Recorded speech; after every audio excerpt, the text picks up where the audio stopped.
Հոկտեմբերի 26 Աստվածաշնչյան ընթերցանություն ամեն առավոտ Չարլզ Սպերջեն Շատ ցանկացանք, բայց քիչ եղավ, և երբ տուն բերեցիք, փչեցի դրա վրա։ Ինչու, ասում է զորաց Տերը,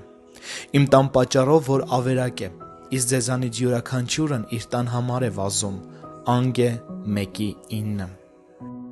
Ագահ մարդիկ ժլատություն են անում եկեղեցու և միսիոներական գործի համար նվիրատվություն անելիս,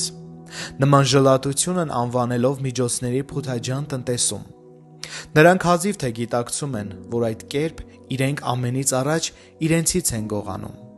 Նրանք արդարանում են նրանով, թե հոգում են սեփական ընտանիքի մասին և մոռանում են այն մասին, որ Աստծո տունն անտեսելը սեփական տան վրա դժբախտություն բերելու ամենաստույգ միջոցն է։ Մի կողմից Աստված կարող է հոգալ այն մասին, որ մեր ջանքերի արդյունքները գերազանցեն բոլոր սպասելիքները։ Մյուս կողմից, որպես շփոթմունք և ամոթ մեզ համար, նա կարող է խառնել և փչացնել մեր բոլոր ծրագրերը։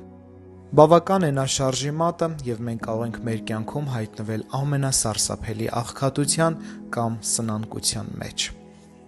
Սուրբ գրքի համաձայն, ամեն ուրախությամբ տվողի հարստացնում է Տերը, իսկ չտալ չցանկացողներից կվերցնի նաև այն, ինչ ունի։ Ըստ իմ դիտարկումների, ամենաշռայլ քրիստոնյաները միշտ ամենաերջանիկն են ու անփոփոխ կերպով ամենաբարգավաճողներն են։ Ես տեսել եմ ու լսել եմ, թե ինչպես է շռայլորեն տվողի բարեկեցությունն աճել և ինչպես է ժլատն աղքատության մատնվել ագահության պատճառով,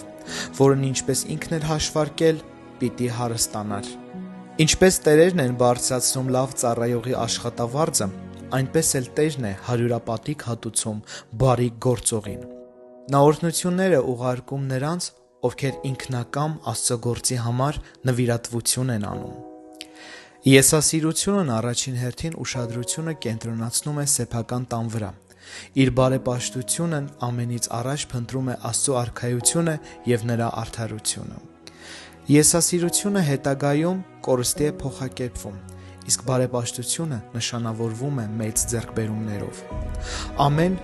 ամուր հավատ է հարկավոր շռայլորեն Աստծո գործի համար նվիրաբերելու համար, և Աստված անշուշտ արժանի է դրան։